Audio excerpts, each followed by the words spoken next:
শ্রীমদ্ ভগবত গীতার দ্বাদশ অধ্যায় হল ভক্তিযোগ। এই ভক্তিযোগ আমরা খুব সম্প্রতি শুরু করেছি। এর আগে আমরা একাদশ অধ্যায়ে ভগবানের বিশ্বরূপ দর্শন যোগ আলোচনা করা হয়েছে,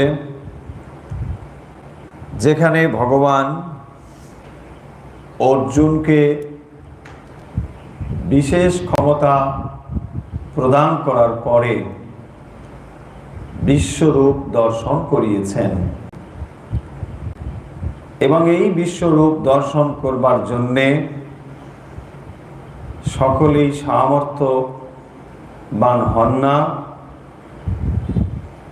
কে এই বিশ্বরূপ দর্শন করতে পারে সে বিষয়ে ভগবান বলছেন যে যারা মৎকর্মপরায়ণ মৎকর্মকৃত তারাই ভগবানের এই বিশেষ রূপটি দর্শন করতে পারে। যারা সঙ্গবর্জিত আসক্তিহীন তারাই ভগবানের এই পরম রূপটি দর্শন করতে পারেন। যারা মৎপরম মানে আমাকেই যারা একমাত্র পরম বলে মনে করেন, একমাত্র ভগবানই হচ্ছেন পরম গতি, তারাই হচ্ছেন মৎপরমা, তারাই ভগবানের এই বিশেষ রূপটি দর্শন করবার যোগ্য। এছাড়া ভগবান বলেছেন, আগের অধ্যায়ে আমরা যা পড়েছি সেখানে বলছেন মদ ভক্তা, যারা আমার ভক্ত তারা কিন্তু এটি দর্শন করতে পারে। এবং কিরকম ভক্ত সেখানেই বলছেন সর্বভূতে নির্বৈরহা, সমস্ত ভূতে যিনি বৈরিতাহীন, কারোর প্রতি যদি বৈরী ভাব থাকে তাহলে তিনি এইটি দর্শন করবার যোগ্য নন। সর্বভূতে নির্বৈর যিনি, এই রকম আমার যে ভক্ত এবং আমাকেই যে একমাত্র পরম গতি বলে জানে, সমস্ত বিষয় সঙ্গ বর্জিত মৎকর্মকৃত তারাই আমাকে লাভ করে থাকে। এই কথা তিনি আগের অধ্যায়ে আমরা পড়েছি এবং তারপরে এই ভক্তিযোগ প্রসঙ্গ আলোচিত হচ্ছে। এবং এই ভক্তিযোগের শুরুতেই অর্জুন প্রশ্ন করছেন ভগবানকে যে এবং সতত যুক্তা যে ভক্তস্তম পরিউপাসতে ये चाप्यस्कर्म व्यक्तम तेषां के योगवित्तमा যোগবিত্তমা। এখানে কে বড় কে ছোট, কোনটি শ্রেষ্ঠ, এইটি সেখানে প্রশ্ন করেছেন। এবং সতত যুক্তা এ ভক্তস্তাম পরিউপাসতে, তো যে সদা আপনাতে যুক্ত হয়ে রয়েছে, এই রকম ভাবে যে ভক্ত আপনার উপাসনা করেন, আর যারা অক্ষর অব্যক্তম তেষাম কে যোগবিত্তমা, এবং আরও এক শ্রেণীর উপাসক রয়েছেন যারা অব্যক্ত ব্রহ্মের উপাসনা করে থাকেন। ইয়ে চাপি অক্ষরম অব্যক্তম তেষাম কে যোগবিত্তমা।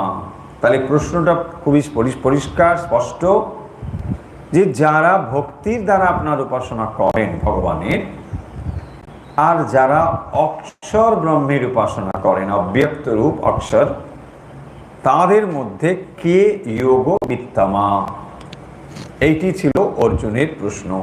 তাহলে অর্জুনের প্রশ্ন আমরা এর আগের দিনে আলোচনা করা হয়েছে, নিশ্চয়ই বুঝতে পেরেছি। অর্জুন এখন প্রশ্ন করছেন যে ভক্ত আপনার উপাসনা করেন সতত যুক্ত, আর যে অক্ষর ব্রহ্মের আপনার উপাসনা মানে এখানেই যে সগুণ উপাসনা সে কথাটি উল্লেখ করা হয়েছে। তাহলে ভগবান আপনার উপাসনা করা মানে সগুণের উপাসনা করা। তাহলে যে ভক্ত সগুণের উপাসনা করেন অথবা যিনি অক্ষর অব্যক্ত রূপের উপাসনা করেন, এই দুইয়ের মধ্যে কে শ্রেষ্ঠ? এই ছিল অর্জুনের প্রশ্ন। তাহলে খুব স্পষ্টভাবেই ভগবানের একটি ব্যক্ত রূপ আর একটি অব্যক্ত রূপ, একটি হলো তার সগুণ রূপ আর একটি তার নির্গুণ রূপ। সগুণ মানে যেখানে ভগবানকে গুণযুক্ত বলে উপাসনা করা হয়, আবার অন্যত্র স্বরূপত তিনি গুণহীন। তাই ভগবানের যারা উপাসক ভক্ত তাদের ভেতরেও এরকম দুটো শ্রেণীবিন্যাস আমরা দেখতে পাচ্ছি। এক শ্রেণীর মানুষ ভগবানকে গুণযুক্ত বলে তার উপাসনা করেন, কিন্তু এই সগুণ, নির্গুণ, অব্যক্ত, ব্যক্ত এই ধারণাগুলো কোত্থেকে এলো, কিভাবে এলো? না, এক শ্রেণীর মানুষের ধারণা মনে হলো যে ভগবান যখন তিনি অসীম অনন্ত, ফলে তাকে আমরা কোনো রূপে বেঁধে ফেলতে পারছি না। কারণ রূপে যখন আমরা তাকে বাঁধতে পারি না, তখন তারা বলবেন তিনি হচ্ছেন অরূপ, তিনি হচ্ছেন অব্যক্ত, তাকে ইন্দ্রিয় দিয়ে জানা যায় না। তখন তারা ওই শ্রেণীর মানুষ বা ওই শ্রেণীর যোগী ওইভাবে উপাসনা করছেন। আবার দেখুন, এক শ্রেণীর মানুষ তারা বলবেন না, তোমাদের এইসব কথা আমরা অত বিশ্বাস করতে পারছি না, ভগবানের রূপ আছে, তার রূপ রয়েছে, তার গুণও আছে, আমরা সেই গুণের উপাসনা করছি।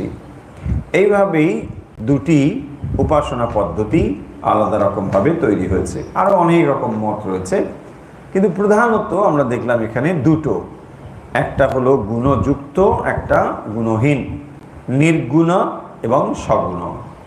এই যে উপাসনা দুরকমভাবে ভগবানকে করা যায়।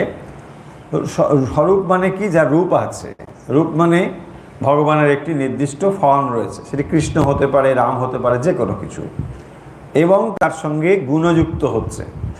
তাহলে এই গুণযুক্ত যে ভগবানের রূপ, সেই রূপের প্রতি যে উপাসনা তা হলো সগুণ উপাসনা।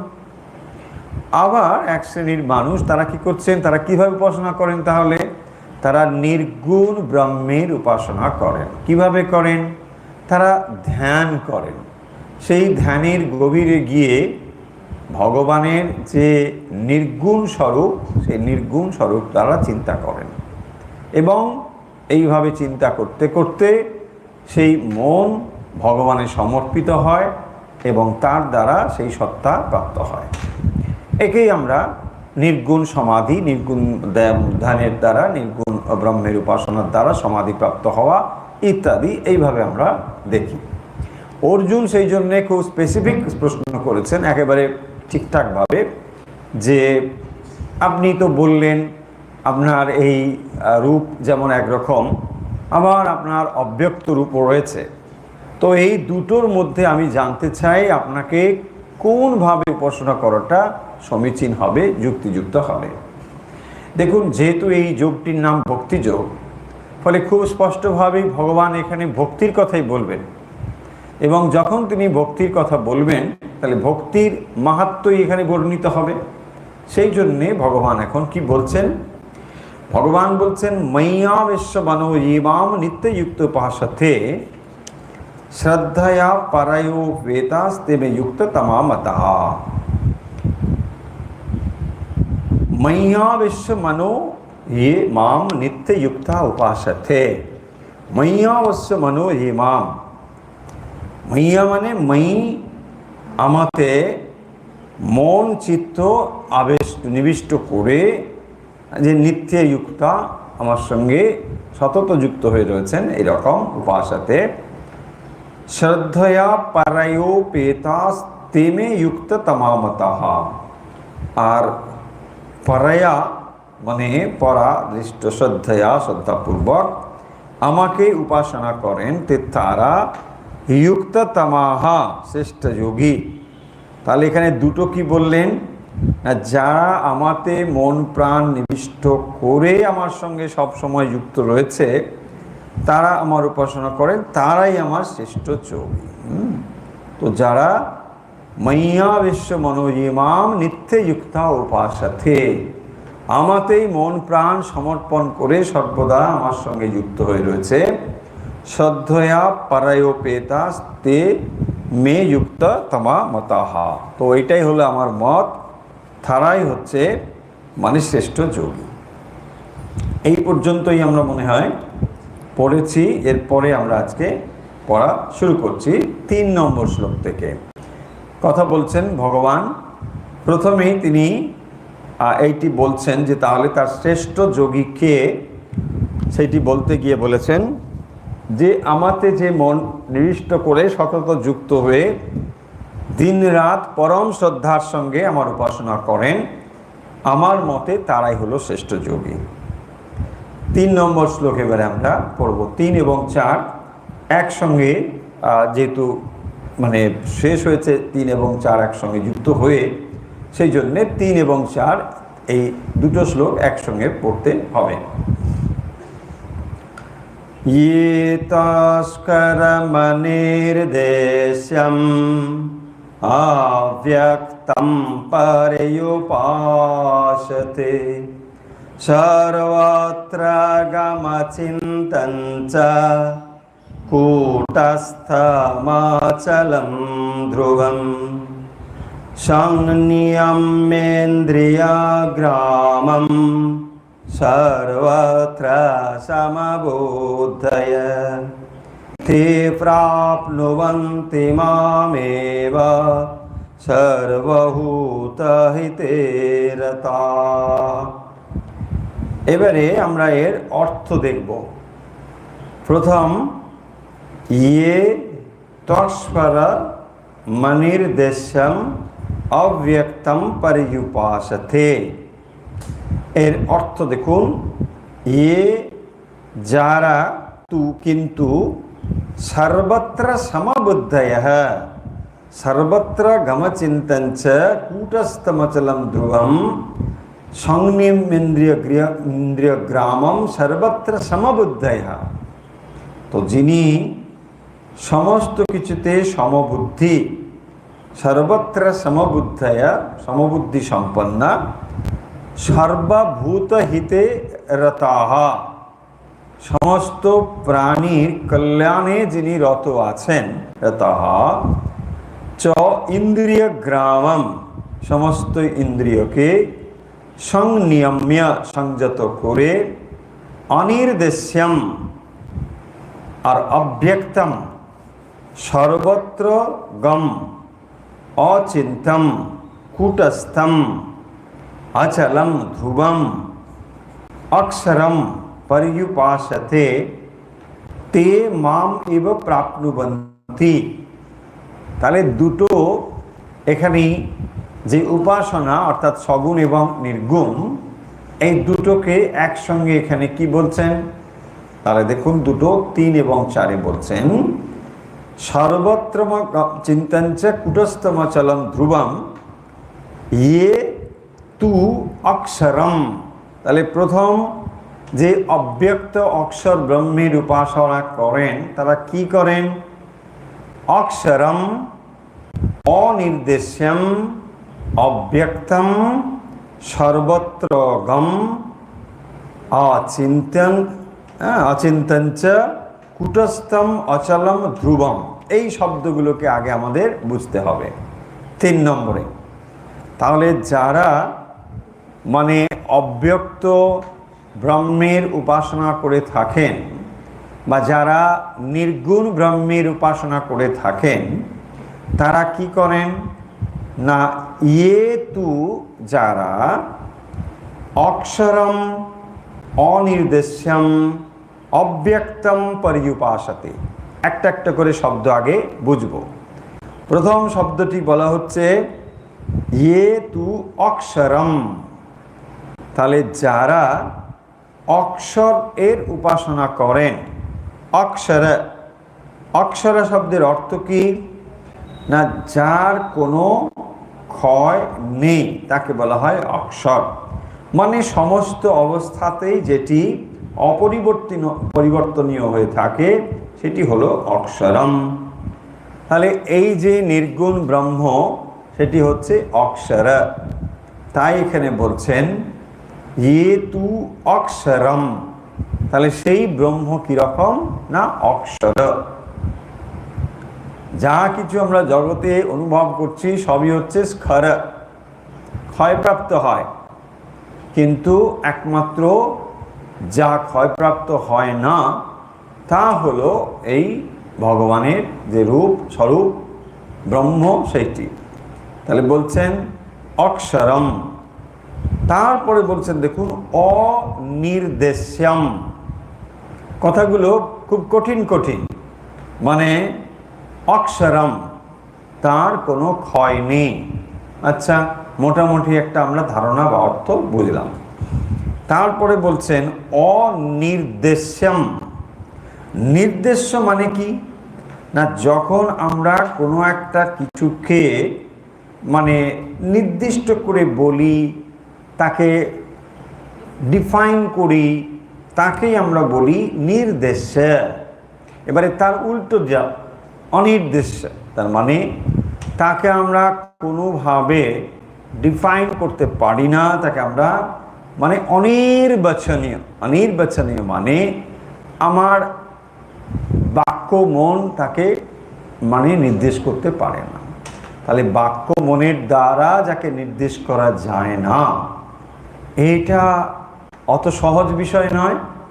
সেই জন্যে এই শব্দগুলো দেখুন যে যারা অক্ষরের উপাসনা করেন এবং অনির্দেশ্যম অব্যক্তম, তাহলে এটা অনির্দেশ্যম। যখনই আপনি মনে মনে চিন্তা করছেন কোনো একটি, তখন বিষয়টা এখানে চিন্তা করছেন, তার মানে এটা চিন্তার বিষয়। কিন্তু যেটিকে আপনি কোনোভাবেই মানে নির্দেশ করে বলতে পারেন না, তখন সেটাকে আপনি কিভাবে ভাববেন? কারণ এটা হচ্ছে অনির্দেশ্যম। কোনো কিছুর শব্দের দ্বারাও তাকে আপনি নির্দেশ করতে পারবেন না। এই যে তত্ত্ব, তাকে সেই জন্য বলেছেন অনির্দেশ্যম। আচ্ছা, তারপরে বলছেন অব্যক্তম। ব্যক্ত অব্যক্ত, ম্যানিফেস্টেড আনম্যানিফেস্টেড। সো যেটি অব্যক্ত তাকে আমি কিভাবে জানব? সেই জন্য বলছেন যে ভগবানের যে রূপটি অর্থাৎ ব্রহ্মের স্বরূপটি কীরকম? না, তা হলো অক্ষর, তা হলো অনির্দেশ্যম, তা হলো অব্যক্তম। এটাকে ব্যক্ত করা যায় না। আবার বলছেন সর্বত্র গম। সর্বত্র গম, গম মানে যেটা যেতে পারে। তো সর্বত্র সব জায়গায়, যিনি সর্বত্র সর্বত্র গম, অর্থাৎ যেটি সর্বত্র যেতে পারে এইরকম। আবার বলছেন অচিন্ত্যম, যেটাকে আমি চিন্তাই করতে পারি না। কেন চিন্তা করতে পারি না? না, সেটি চিন্তার বিষয় হতে পারে না। যেটি থাকার ফলে আমি চিন্তা করতে পারি, তাকে আমি চিন্তা করব কি করে? ফলে তাকে বলা হচ্ছে অচিন্ত্যম, তাকে চিন্তা করাও যায় না। আবার বলছেন কূটস্থম। কূটস্থম, কূটস্থম মানে যার ওপরে রেখে আঘাত দিয়ে অন্য কিছুর পরিবর্তন ঘটানো হয়, অথচ যার পরিবর্তন ঘটে না তাকে বলে কূটস্থ, অ্যানভিল। তো তার ওপরে রেখে আঘাত দিয়ে অন্য ধাতুর আকারের পরিবর্তন ঘটানো হয়। তো সেই যা কিছু পরিবর্তিত হয়ে চলেছে এই বিশ্ব ব্রহ্মাণ্ডে, তা ব্রহ্মের ওপরেই হচ্ছে। অতএব ব্রহ্ম হচ্ছেন কূটস্থ। শব্দগুলো তার ব্যঞ্জনাগুলো ভাবুন বা লক্ষ্য করুন। তাহলে এখানে বলছেন ব্রহ্ম হচ্ছেন কূটস্থ, আবার অচলম। ওয়াই? যিনি সর্বত্র গ, তিনি অচল। তাকে আপনি চলমান কি করে হবে? যেমন কোনো একটা বস্তুকে আপনি সরাতে পারেন, আকাশকে কি করে সরাবেন? আকাশ সর্বত্রই রয়েছে। ঠিক সেই রকম যে ব্রহ্ম, তিনি হচ্ছেন অচলম, অচলম। তারপরে বলছেন ধ্রুবম। ধ্রুবম মানে যেটা সবসময়ই থাকে, তাকে বলা হয় ধ্রুব। নিত্য, তাহলে ব্রহ্ম হচ্ছে নিত্য, তিনি অচলম, কূটস্থ, সর্বত্রবগম, অচিন্তম, অক্ষর, অনির্দেশ্য এবং অব্যক্ত। তাহলে এই যে ব্রহ্মের অর্থাৎ নির্গুণ ব্রহ্মের এই যে উপাসনা যারা করেন, তার এই শব্দগুলো দিয়ে সেই নির্গুণ ব্রহ্মের কথাকে বোঝানো হয়েছে। তে প্রাপ্নুবন্তি মামেব সর্বভূত হিতে রতাহ। তারপরে বলছেন তে প্রাপ্নুবন্তি মামেব, তারা আমাকেই প্রাপ্ত হন, সর্বভূত ভূত হিতে রতাহ। সর্বভূত হিতে রতাহ, যারা সর্বভূত হিতে রত রয়েছেন, তারা আমার এইভাবে আমাকে প্রাপ্ত হন। তো এখানে এই 3 এবং 4 নম্বরে যেটা বলছেন যে কিন্তু যারা সমত্ব বুদ্ধি নিয়ে সমস্ত প্রাণীর হিতপরায়ণ হয়ে ইন্দ্রিয়কে নিগ্রহ মানে বিষয় থেকে প্রত্যাহার করে সেই কূটস্থ, ধ্রুব, অনির্দেশ্য, অব্যক্ত, সর্বত্রগ অক্ষর ব্রহ্মের উপাসনা করেন, তারাও আমাকে প্রাপ্ত হন। এ কথার অর্থ কি? এ কথার অর্থ হলো যে দুটো পথ দিয়েই ভগবানের কাছে পৌঁছানো যায়। দুটো পথ কি? একটা নির্গুণের উপাসনা আর একটা সগুণের উপাসনা।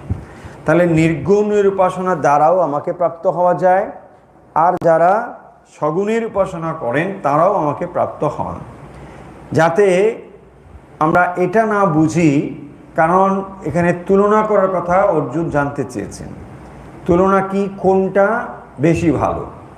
তো দুটোর মধ্যে যখন তুলনার প্রশ্ন আসবে, তখন আমাদের মনে হতে পারে যদি ভগবান মানে সগুণ উপাসনাকেই শ্রেষ্ঠ বলেন, তাহলে হয়তো আমাদের ডাউট হবে যে নির্গুণ ব্রহ্মের উপাসনার দ্বারা তাহলে যোগী নিশ্চয়ই অন্য কোনো কিছু লাভ করে থাকেন, তাকে হয়তো লাভ করতে পারেন না। তা বলছেন না, সেই জন্য বলছেন তে প্রাপ্নুবন্তি মাম এব, মাম এব, আমাকেই তারা প্রাপ্ত হন, যারা সর্বভূত হিতের, যারা সমস্ত প্রাণীতে হিতের জন্যে রত রয়েছেন, এরকম যোগী যারা, তারাও যে অক্ষরের উপাসনা করেন, যে অক্ষর সর্বত্রগ, অচিন্ত, কূটস্থ, অচলম, ধ্রুবম, এই যে সমবুদ্ধয়া, সমবুদ্ধি সম্পন্ন হয়ে যে সমস্ত যোগী আমার উপাসনা করেন, তারাও কিন্তু আমাকেই প্রাপ্ত হন। তার মানে আমরা এখান থেকে শিখলাম যে নির্গুণ ব্রহ্মের উপাসকরাও ভগবানকে প্রাপ্ত হন। তারা যে প্রাপ্ত হন না তা কিন্তু নয়, তারা প্রাপ্ত হন। তে প্রাপ্নুবন্তি মামেব সর্বভূত হিতে রতাহ। পরিষ্কার হয়েছে আশা করি? 3 এবং 4 একসঙ্গে।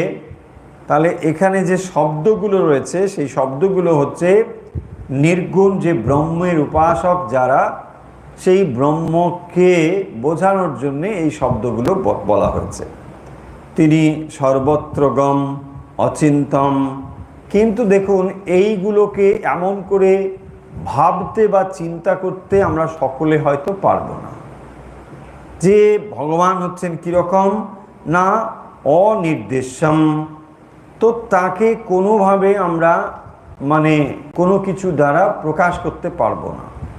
অনির্দেশ্যম, তাকে নির্দিষ্ট করে বলা যাবে না। এইরকম যদি হয়, আমরা সকলেই সেই রকমভাবে ভগবানের চিন্তা করবার অধিকারী নই। আর যদি আমরা তেমন অধিকারী না হই, তাহলে আমরা কি করব? যারা এটির অধিকারী হবেন, তারা নিশ্চয়ই সেইভাবে উপাসনা করবেন, তার ফলে আমাকেই প্রাপ্ত হবেন, এ বিষয়ে কোনো সন্দেহ নেই। কিন্তু যারা ভক্তির পথ দিয়ে অগ্রসর হবেন, দেখুন সকলেই কি আমরা এই রকমভাবে উপাসনা করতে প্রস্তুত আছি? নিশ্চয়ই তা নয়। কারণ যাকে আমরা চিন্তাই করতে পারবো না, বলছেন অচিন্তম, তো তিনি যদি অচিন্তম হন তাকে আমরা চিন্তা করব কি করে? দেখুন, যা অচিন্ত চিন্তা করা যায় না, অচিন্তনীয়। চিন্তা মানে চিন্তা মনের কাজ। তাহলে যা মনের পারে সেই জিনিসটিকে আমরা মনের দ্বারাই বা জানবো কি করে? যাকে মনের দ্বারা জানা যায় না তাকে আপনি চিন্তা করবেন কি করে? ফলে এটা একটা অসম্ভব ব্যাপার। তাহলে সকলেই আমরা এটি করতে পারবো না। সেই কারণের জন্যে এই পথ সবার জন্যে উপযুক্ত নয়। কিন্তু তার মানে এই নয় যে এতে লাভ করা যাবে না। তাই স্পষ্টতই ভগবান বলছেন যে এটাতেও লাভ করা আমাকে যাবে, যারা সর্বভূত হিতে রতাহ এবং সমবুদ্ধয়, যারা সমবুদ্ধি সম্পন্ন, এই রকম যারা যোগী, তারা কিন্তু আমাকে লাভ করতে পারেন, উপাসনা করেন, হ্যাঁ, তারাও আমাকেই প্রাপ্ত হন। হয়েছে?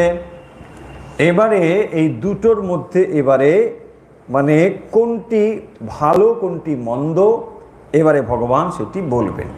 অতএব কার কোনটা গ্রহণ করা উপযুক্ত হবে তিনি ঠিক করে নেবেন, তাই না? আপনি কোনো একটা সাবজেক্ট চুজ করবেন, ঠিক করেছেন, দেখো এটা করলেও হবে, এটা করলেও হবে, এটা করলেও চাকরি পাওয়া যাবে, এটা করলেও চাকরি পাওয়া যাবে, তবে এটা করলে তোমাকে 5 ঘন্টা পড়তে হবে, এটা করলে তোমাকে ফাঁকি দিয়েও পাস করতে পারবে।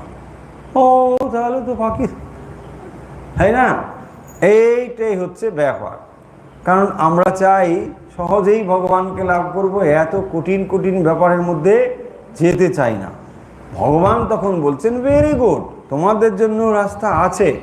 তোমরা যদি মনে করো যে আমরা এত কঠিন কঠিনভাবে ভাবতে পারবো না, ভগবান তুমি অচিন্ত, চিন্তা করতে আমি ভগবানের অচিন্ত রূপ চিন্তা করব বলে বসে বললেন। অচিন্ত অচিন্ত, তুমি অচিন্ত, ব্যাস হেই করতে করতে আপনার ঘুম এসে গেল। কারণ আপনি কি চিন্তা করবেন? দেখুন, যেটা মন দিয়ে চিন্তাই করা যায় না, বাট হোয়াট ইউ হ্যাভ, আপনার কি আছে, আপনার যা ইনস্ট্রুমেন্ট রয়েছে সেটা হচ্ছে body, mind and intellect. So body, mind, ইন্টেলেক্টের পারে তো আপনার আর কিছু নেই। আপনি যখনই বলছেন যে চিন্তা করতে পারবেন না মন নিয়ে, বলছে আমার কাছে তো ইনস্ট্রুমেন্ট যেগুলো রয়েছে সেটা তো এইগুলো, তাহলে এটা নিয়ে যদি চিন্তা করতেই পারবো না তাহলে আমি কি করব? ওইটাই জন্যে আমরা এগোতে পারি না। হ্যাঁ, বলছে না ফিজিক্স অনার্সটা না খুবই ভালো। আরে তুমি ফিজিক্স অনার্স নিতে পারবে কিনা তো দেখো। হ্যাঁ, তুমি ইতিহাসের ছাত্র, ভালো ইতিহাসটা হয়তো তোমার হতে পারত, যে না না ফিজিক্সে না তাড়াতাড়ি চাকরি পাওয়া যাবে। আরে চাকরি পাওয়া যাবে ঠিক আছে, কিন্তু তুমি অধিকারী কিনা তো বুঝতে হবে। এক্স্যাক্টলি। সো যখন আমি বুঝি না অব্যক্তের ধ্যান করছি, আরে ডাকো তোমার অব্যক্তের ধ্যান।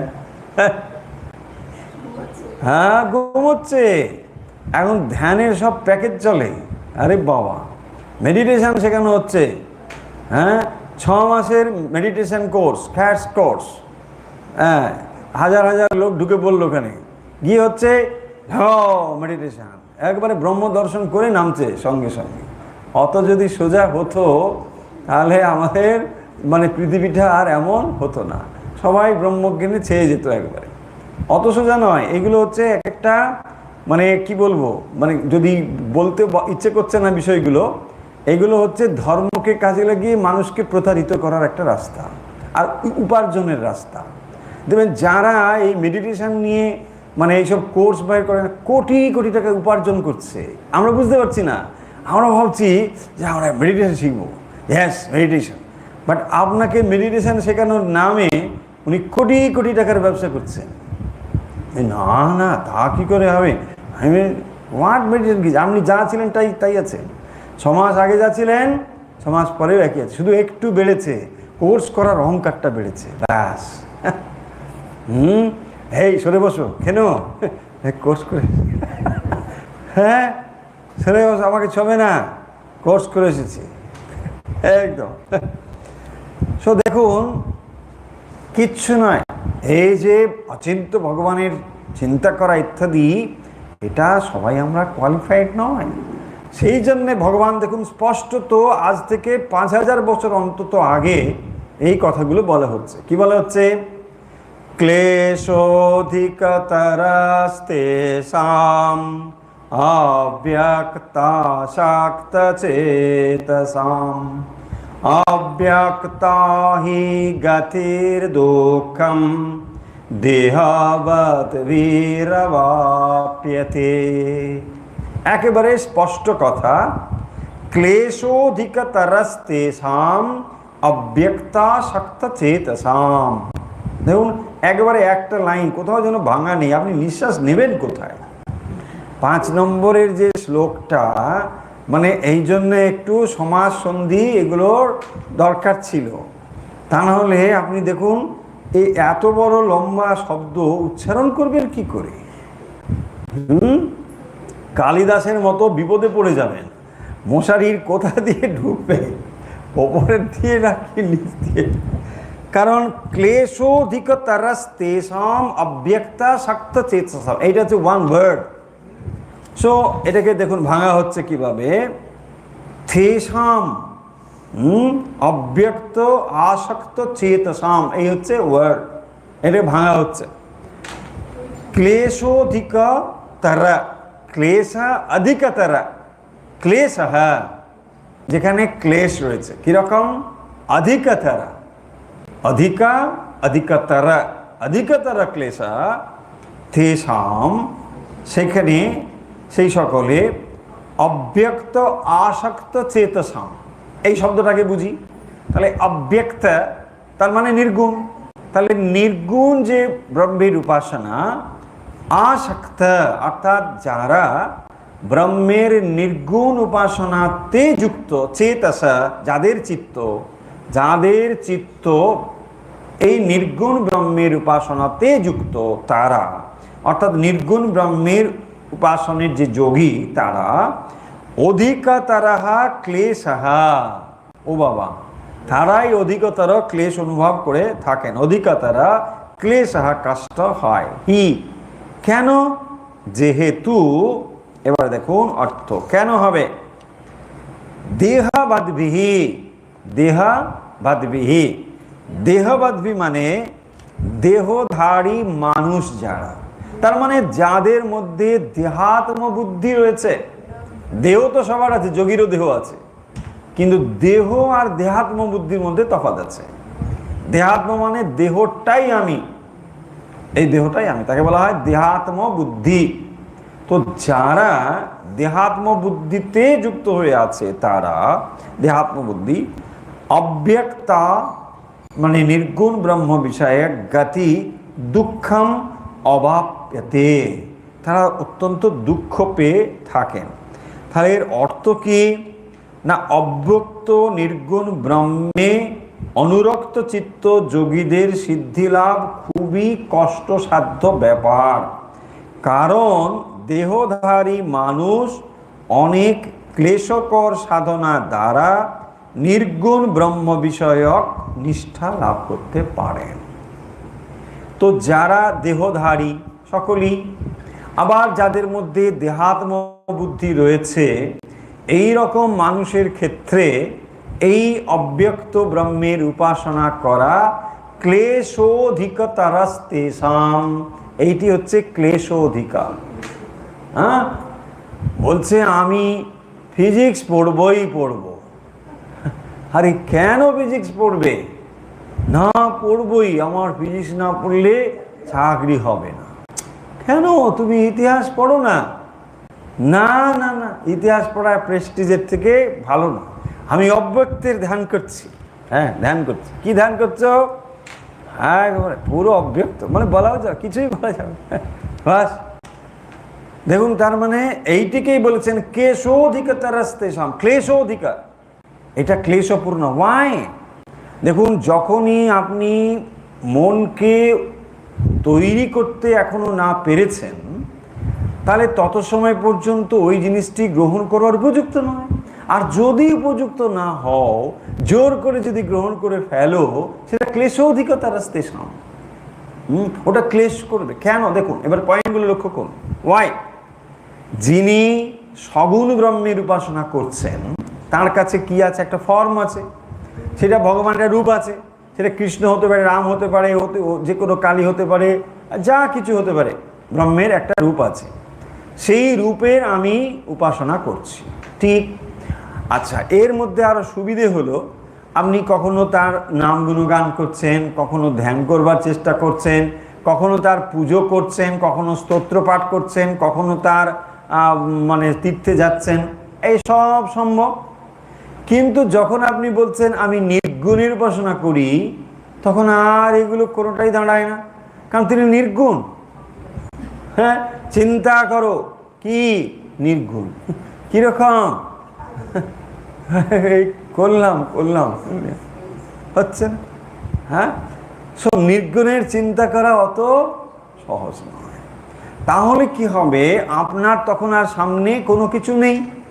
এখন নির্গুণ গ্রহণ করে আপনি আর পিছিয়ে আসতেও পাচ্ছেন না, আমি নির্গুণ গ্রহণ করেছি। তাই এই উপাসনা আপনার কাছে ক্লেশোধিকতারাস্তেষাম, এটা ক্লেশোধিকা। তার থেকে বরং আপনি এইটা করে করে সগুণের উপাসনা করতে করতে যদি আপনি কোয়ালিফাইড হন, তারপরে নির্গুণ গ্রহণ করেন, অনেক বেশি ভালো। আমি এটা করে করে এখন প্রস্তুত হয়েছি। কথার ভিতর রয়েছে, দেখবেন যখন কেউ এসে বলছে না আমি নির্গুণের উপাসনা আমার ভালো লাগে, বলছে আরে ওসব তো শেষের কথা। তো আগে তুমি তৈরি হও, তো আগে মনকে তৈরি করো, উপাসনা করো, তাই না? দেখুন এইভাবে শ্রীরামকৃষ্ণেরও সাধন পদ্ধতি দেখুন। তিনি প্রথম শুরু করলেন একেবারে মূর্তি পুজো থেকে, করতে করতে কিন্তু মূর্তিতে থেমে থাকলেন না, একেবারে পূর্ণ ব্রহ্মজ্ঞানে গিয়ে পৌঁছচ্ছেন। ফলে এখানে সুবিধে আছে, তিনি কখনো মায়ের নাম করছেন, হাততালি দিয়ে হরিনাম করছেন, কত কিছু করছেন। এই পয়েন্টটাই এখানে বলছেন যে যারা সগুণ ব্রহ্মের উপাসনা, এই ঈশ্বরের উপাসনা করেন, তাদের বরং অনেকটা সহজ। কারণ ভক্তির কথা বলবেন, সেই জন্যে এটাকে বলছেন সহজ। তাহলে অর্থ বুঝে নিই 5 নম্বরে, ক্লেশোধিকতারাস্তেষাম অব্যক্ত শক্ত চেতসাম, অব্যক্ত আসক্ত চেতসাম। তাহলে অব্যক্তে আসক্ত মানে অব্যক্ত ভাবে যার চিত্ত আসক্ত হয়েছে, অর্থাৎ ভগবানকে অব্যক্ত রূপে সাধনা করবার জন্যে যার চিত্ত তৈরি হয়েছে, অবচেতস যারা, অর্থাৎ এইভাবে যারা করেন, সেইটিকে বলা হচ্ছে ক্লেশোধিকতারা। এটা অনেক ক্লেশোধিকা, অসম্ভব বলা হচ্ছে না, বাট ক্লেশোধিকতারা অনেক কঠিন ব্যাপার একটা, তাই না?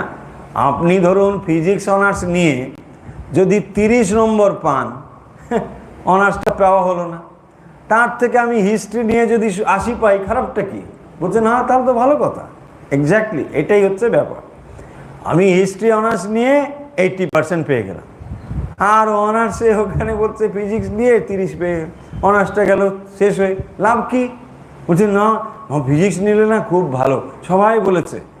হ্যাঁ, সবাই বলেছে ফিজিক্স নিতে। আরে তুমি ফিজিক্স পাওয়ার যোগ্য কিনা দেখো তো, হয় না এরকম? তারপরে শেষে কি হলো? হ্যাঁ, ফিজিক্সও গেল, মানে ইতিহাসও গেল, শেষ পর্যন্ত নেমে এসে বাংলা অনার্স পড়া শুরু করে, হয় না এরকম? সেই বাংলা অনার্সের একটা মজার কাহিনী আছে, কি বলুন তো? ওই চিড়িয়াখানায় বাংলা অনার্স, হ্যাঁ সেটা একটা, যাই হোক, সেইটা বললে এখন বাংলা অনার্স অনেকে পড়াশুনো করে, এর মনে কষ্ট পাবে, এটা ঠিক না। কিন্তু যাই হোক, ওটা কেউ স্টার্ট করেছে, এটা ওটা না। যাই হোক, তাহলে ব্যাপারটা দেখুন, ক্লেশোধিকতারাস্তেষাম অব্যক্তা শক্ত চেতসাম অব্যক্তা হি গতির দুঃখম। তাহলে অব্যক্তা হি গতির দুঃখম, তাহলে দুঃখ কেবলমাত্র গতির দুঃখ দেহ বদ্ভিরবাপ্যতে। কারণটা কি? কেন হবে না? দেহধারী মনুষ্য তো, যেহেতু তোমার ভেতরে এইটি রয়েছে, হারাতে পারবে না। তুমি ম্যাথমেটিক্সে ভালো নম্বর পাও না, তোমার ফিজিক্স দেওয়ার দরকার কি? হয় না? সেই জন্য বলছেন তুমি ম্যাথমেটিক্সটা বুঝতে পারো না। এক্স্যাক্টলি, সেই জন্য বলছেন কারণ দেহধারী, আমি দেহধারী মনুষ্য। দেহধারী মানে এখানে সিগনিফিকেন্সটা হচ্ছে যোগীরও দেহধারী, তারও দেহ আছে, কিন্তু আমি কেবল দেহটাই আমি, এই বোধে আমি মগ্ন হয়ে আছি। দেহ অতিরিক্ত কোনো আমার কিছু ধারণাই নেই। এই দেহটার সঙ্গে আমি জন্মেছি, দেহটা জন্মাতে, দেহটার মৃত্যুতে আমার মৃত্যু হবে, এই ধারণায় যদি আমি পূর্ণ হয়ে থাকি, ফলে এটা তোমার ক্ষেত্রে নয়। তুমি একটু আরো চেষ্টা করে মনকে আরো তৈরি করো, তারপর এখানে এসো। দেখুন ভগবান এটাই বলছেন। ভগবান বলছেন না যে যোগীদের দ্বারা হবে না, কিন্তু কষ্টকর হবে। হ্যাঁ, কষ্টকর। একবার পরীক্ষা দিল, অনার্সটা হলো না, আবার পরীক্ষা দাও, একটা ভালো মাস্টার ধরো, আবার দুবার দাও। এবার কি হয়েছে না, হয়েছে কত 40, ব্যাস কোনো রকমে অনার্সটা ঠিক গেল। লাভ কি? হ্যাঁ, ও দেখুন 80 নম্বর পেয়ে ওখানে 80% পেয়ে গেল, তাই না? কারণ তার বুদ্ধিটা ওই দিকে যাচ্ছে। সেই জন্যে ভগবান বলছেন ক্লেশোধিকতরস্তেষাম। হ্যাঁ, ওটা খুব মুশকিল ব্যাপার। অব্যক্ত টব্যক্ত এইসব বলে আমি নির্গুণের করছি, হ্যাঁ, এইসব কোনো মানেই হয় না। সকলেই আমরা ওটার জন্যে কোয়ালিফাইড নয়। হ্যাঁ, কেউ কেউ আমরা কোয়ালিফাইড হতে পারি। সেই জন্যে ভগবান এখানে এরকম করে বলছেন না যে যারাই করবে তারাই ওটা, না তা নয়, তাহলে তো ডিপার্টমেন্ট থাকবেই না। ডিপার্টমেন্ট আছে, কিন্তু দেখো তোমরা পারবে না, তোমরা ওইদিকে চলো। এখানে ভগবান আমাদেরকে যে বলছেন না যে তোমরা পারবে না মানে তোমরা সামথিং ইনফিরিয়ার, নো, তোমরা ইনফিরিয়ার নয়, কিন্তু এটা তোমাদের দরকার নেই। এইটা। এবং তাহলে 5 নম্বর শ্লোক স্পষ্ট হয়েছে, অব্যক্তা হি গতির দুঃখম দেহাবদ্ভির অবাপ্যতে। দেহাভি, দেহধারী মানুষের পক্ষে অব্যক্তা মানে নির্গুণ ব্রহ্ম বিষয়ক গতি দুঃখম। তাহলে নির্গুণ বিষয়ক যে উপাসনা, এটি তার ক্ষেত্রে দুঃখকর।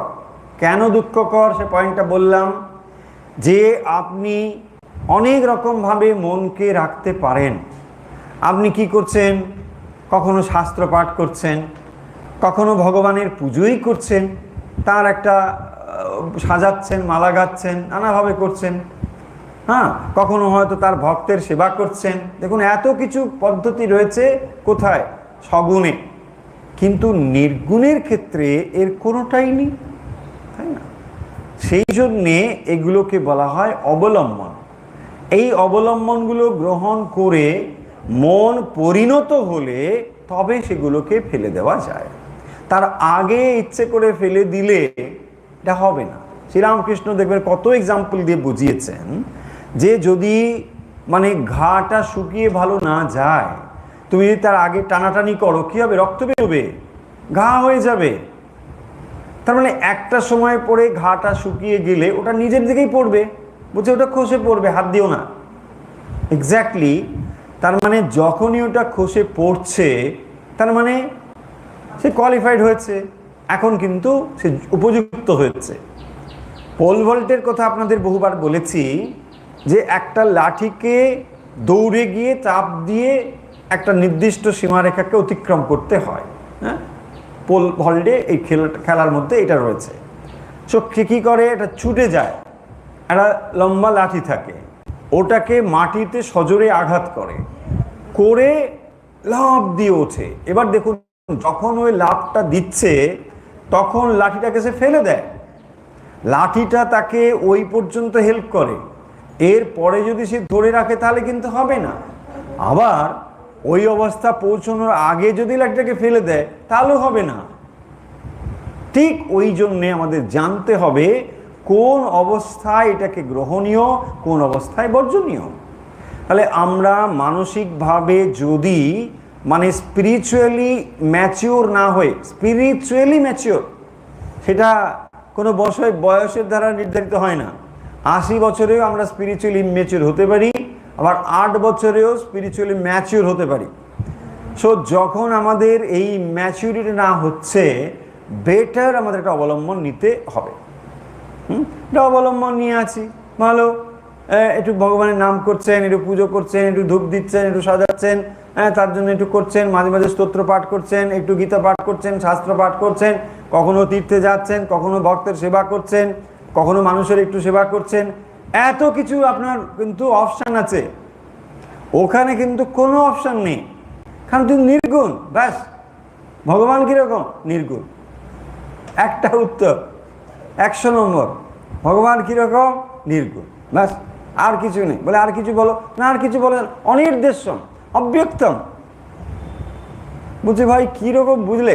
না, অব্যক্ত। ব্যাস, দেখুন আর কোনো কিছু নেই, আপনি কিছু বলতেই পারছেন না, শব্দও কিছু নেই। সেই জন্যে এইটাকে ভগবান এখানে বলেছে। হচ্ছে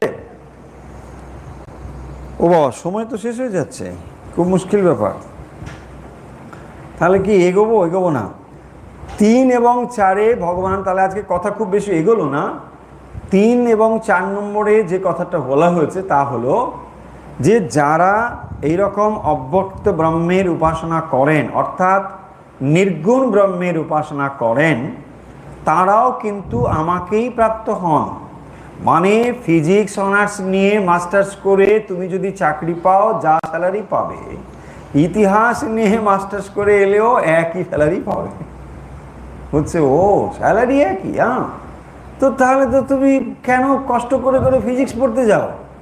আরে তুমি ম্যাথামেটিক্স তুমি পারো না, তো ইতিহাস পড়ো বসে বসে। বলতে হ্যাঁ, তা ঠিক আছে। দেখুন এইটা ভগবান বলছেন যে যারা ওই সাবজেক্ট নিয়ে আসবে নির্গুণের, তারাও আমাকেই প্রাপ্ত হবে। মাম এব সর্বভূত হিতে রতা প্রাপ্নুবন্তি, তারা আমাকেই প্রাপ্ত হবেন। আমাকে প্রাপ্ত হওয়া নিয়েই তো কথা। বলছে হ্যাঁ, কিন্তু কারো কারোর এই পথ, কারো কারোর ওই পথ। কেন না, যার যেরকম অবস্থা। আমাদের মনের অবস্থা সবার একরকম নয়। কেউ কেউ আমরা এরকম করে ভাবতে ভালোবাসি, ভগবানের কোনো রূপ নেই, তিনি কীরকম? আকাশের মতো। দেখুন, এই হচ্ছে নির্গুণ ব্রহ্মের যারা উপাসনা করেন, তারা এইভাবে চিন্তা করেন ভগবান কীরকম? আকাশের মতো। তাহলে আকাশের মতো চিন্তা করছেন না। আমরা আকাশে যদি কোয়ালিফাইড না হই, চিন্তা করতে করতে আকাশ তো আকাশ, এবারে আমি ঘুমিয়ে পড়বো একটু পরে, তাই না? আকাশ ধরতে পারছি না। আর তারপরে বলছে অনেক ধ্যান করলুম, কিছুই নেই বুঝলাম, বাস সব শেষ। এই হয়ে যাবে, সিদ্ধান্ত হয়ে যাবে। কারণ আপনার মন অত সূক্ষ্ম জিনিসকে ধরার মতো উপযুক্ত নয়। দেখুন, যখন আমরা এই উপনিষদগুলো পড়ি, এত স্যাটেলিটির মধ্যে মাঝে মাঝে পৌঁছে যাই যে তখন অনেকে বলে বাবরে বাপ, মাথার উপর ওয়াই আমরা স্যাটেলিটিকে ধরতে পারছি না, এত সূক্ষ্ম জিনিসটাকে ধরতে পারছি না। একটা স্থূল জিনিস বলুন, হ্যাঁ ঠিক আছে, তাই না? ওখানে মাথাটা ঝিমঝিম করে, তাই না? আপনি যখন যে একটা সূচের মধ্যে সুতো ঢুকোতে গেলে না, অনেকের বিবরি খায়, বুঝি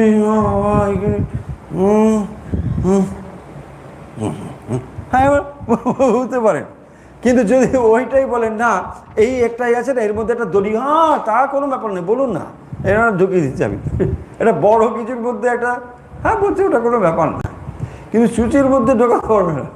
বলছি না কেন না, বলছি দেখো 10 বার এদিকে ঢোকাচ্ছে, 10 বার আসল সূচের ভাই সেটেল না। তার মানে ওখানে সূক্ষ্ম জিনিসটা আছে, ওখানে বলছে আর পাচ্ছি না গো, চশমাটা নিয়ে আসো, বড় একটা মোটা চশমা নিয়ে আসলো, তাও হচ্ছে হ্যাঁ, বলছি না না আমি পারছি না বাবা, কি হবে না, আর ঢুকছে ভাই স্যাটেলিটি। সো স্যাটেলিটির জন্য আমরা পারছি না, সূক্ষ্মতার জন্যে। দেখবেন আমরা অনেক মানুষই আছি, কোনো একটা পার্টিকুলার পয়েন্টে যদি 10 মিনিট কথা বলা হয় না, তারপরে বুঝতে পারছি না বাবা, আর ভালো লাগছে না, দূর এই চ্যানেল বন্ধ করো, অন্য একটা চ্যানেল চালাও, তাই না? চ্যানেল না, কারণ ওখানে ভালো হবে, কারণ চ্যানেল ছুটছে, এই ঘোড়া ছুটলো, তারপরে এটা এলো, ওই এটা ক্যারেক্টার এলো, সেই এটা ওকে মেরে দিল, হ্যাঁ ব্যাস চেঞ্জেস, কি ভালো লাগলো সত্যি, মানে দেখার মতো। বাট দেখুন ওই সিরিয়াল হচ্ছে, কি সিরিয়াল না, কী সব হচ্ছে, দক্ষিণেশ্বর কী সব হচ্ছে, অনেক কিছু হয় নাই, বলছে ওগুলো দেখি ভালো লাগে, হ্যাঁ ভালো লাগে, ওয়াই 10 মিনিট বই পড়ুন, হবে না। বলছি না না বই না পড়তে পারি না। কেন পড়েন না? তার কারণ হচ্ছে ইউ ডোন্ট হ্যাভ স্যাটেলিটি। আপনার ব্রেন স্যাটেলিটিকে নিতে পারে না, সূক্ষ্মতাকে নিতে পারে না। ওই যে আপনি দেখলেন ছবিতে, ওখানে ওটা একটা মাধ্যম, ওখানে রং পরং চলছে, ও কি করছে, বিক্রি করছে কমোডিটি, ওখানে কি করবে, রং চড়াচ্ছে, বাট আপনি ওটাকে না বুঝে গিলে যাচ্ছেন, বলতে ভালো লাগে, বড়ই ভালো লাগে। আর ভালো লাগবে তো, চোখের সামনে গ্রস দেখানো হচ্ছে সব কিছু, তাই না? ওখানে একজন ঠাকুরের মতো গিয়ে বলছে না তোমাদের বললাম সব শয়তান, ওইটা আপনি দেখছেন, ভালো লাগছে। আবার একটা ক্যারেক্টার ওখানে চোখের সামনে হিঁদু, সে এটা এসে গেল, এই ক্যারেক্টারগুলো চোখের সামনে দেখার ফলে আপনার বলছেন বাহ বেশ ভালো লাগলো। কিন্তু যখন ওখানে পড়ছেন, ওখানে লাইন বাই লাইন পড়তে হচ্ছে না, আপনাকে মনটা স্থির করতে হচ্ছে, সেই জন্যে আমরা পারি না। দেখুন পয়েন্টে থেকে চলে আসুন, মূল কথাগুলো বাদ দিন। পয়েন্টটা হলো এখানে যে যখনই কোনো একটা সূক্ষ্ম বিষয়ে আমরা প্রস্তুত না হব, বেটার এক স্টেপ নিচে থাকুন, বেটার এক স্টেপ নিচে থাকুন। যেটা পারবেন না, এত উঁচু জায়গায় যাবেন না, তাতে কি হবে, সমস্যা হবে একটাই, কি হবে, যে আদর্শ আপনি গ্রহণ করবার উপযুক্ত নয়, সেটা গ্রহণ করতে গিয়ে আপনার প্রোগ্রেসটাকে নষ্ট করবেন। দ্বিতীয়ত আর একটা সম্ভাবনা আছে, আদর্শটাকে নিজের স্তরে টেনে আনবেন। এই দুটো সম্ভাবনা হবে, গ্রেফসার সাওয়ার হয়ে যাবে। কারণ যেহেতু আমি ওখানে পৌঁছতে পারলাম না, আমি অনেক ধ্যান করলুম, কিছুই হলো না, দেখুন এই সিদ্ধান্ত হয়ে যাবে। কিন্তু কি ধ্যান করেছো, you are not qualified to do so, but you have done it, ভুল করেছো। সো এই জায়গাগুলো পরিষ্কার করে ভগবান বলছেন। এবং তারপরে যেই 5 নম্বর শ্লোকটি পড়লাম, সেখানে এটা বলা হলো ক্লেশোধিকতরস্তেষাম, যারা অব্যক্ত ব্রহ্মের উপাসনাতে যুক্ত রয়েছেন, ইট ইজ ক্লেশোধিকতর, এটা অত্যন্ত ক্লেশকর। কেন না, কোনো অবলম্বন নেই, একেবারে কোনো অবলম্বনহীনভাবে যদি বলা হয় আপনাকে, এই চলো আমরা নির্গুণ ব্রহ্মের উপাসনা করি, দেখুন 5 মিনিট যেতে হবে না, 1 মিনিট পরেই বেশ অবস্থা খারাপ, বলছি নির্গুণ, আচ্ছা ঠিক আছে নির্গুণ, চলো নির্গুণ, একদম নির্গুণ, ব্যাস।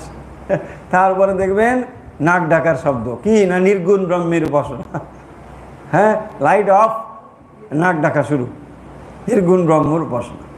সেই জন্যে বলছেন ক্লেশোধিকতরস্তেষাম। আরও আসবে এই কথাগুলো যে কেন এটাকে ক্লেশোধিকতর বলা হয়েছে। তার থেকে বলছেন অব্যক্তাহি গতির দুঃখম দেহবদ্ভির অবাপ্যতে। সো যত সময় পর্যন্ত দেহাত্ম বুদ্ধি রয়েছে, তত সময় এটার থেকে এক ধাপ নিচে থাকাই ভালো। হ্যাঁ, সেটাই বরং আমার ভালো, তাই না? দেখবেন একটা ছেলে, সে অত ভালো ছেলে নয়, মিডিওকার ছেলে ধরুন, তাকে যদি আপনি ভালো ভালো ছেলের তলে দিয়ে দেন, সে কম্পিটিশনে ভালো হবে না। তার থেকে তাকে একটু রাখুন অন্য জায়গায়, দেখবেন প্রোগ্রেসটা ভালো, হ্যাঁ ওখান থেকে ভালো হবে, হ্যাঁ ঠিক সুন্দর হবে। এক্স্যাক্টলি, এটাও ঠিক তাই। আমি ওই বিষয়ে কোয়ালিফাইড নয়, তাহলে আমার দরকার কি, আমি এটাই গ্রহণ করি, আমি এখানে উপাসনা করতে থাকি, করতে করতে যখন দেখবেন এটা হয়ে যাবে, বাস হয়ে গেল, অটোমেটিক ব্যাপার। আপনি যখন কোয়ালিফাইড হয়ে গিয়েছেন, তখন ওটা এমনিতেই খসে পড়বে, চলে যাবে। শ্রীরামকৃষ্ণের কথা ভাবুন, যখন তোতাপুরী তাকে বলছেন যে মন এবারে রূপ থেকে অরূপে চলো, বলছে আমি না কিছুতেই পারছি না। ওয়াই না, এতদিন আমি রূপের চিন্তা করেছি। দেখুন শ্রীরামকৃষ্ণের কথা হচ্ছে, আপনার আমার কথা হচ্ছে না। তো তিনি বলছেন যে আমি মায়ের চিন্তা করতে গেলেই মায়ের চিন্তা এসে যাচ্ছে, মানে রূপে তার মন এভাবেই স্থির হয়েছে যে কিছুতেই রূপকে অতিক্রম করে যেতে পারছে না।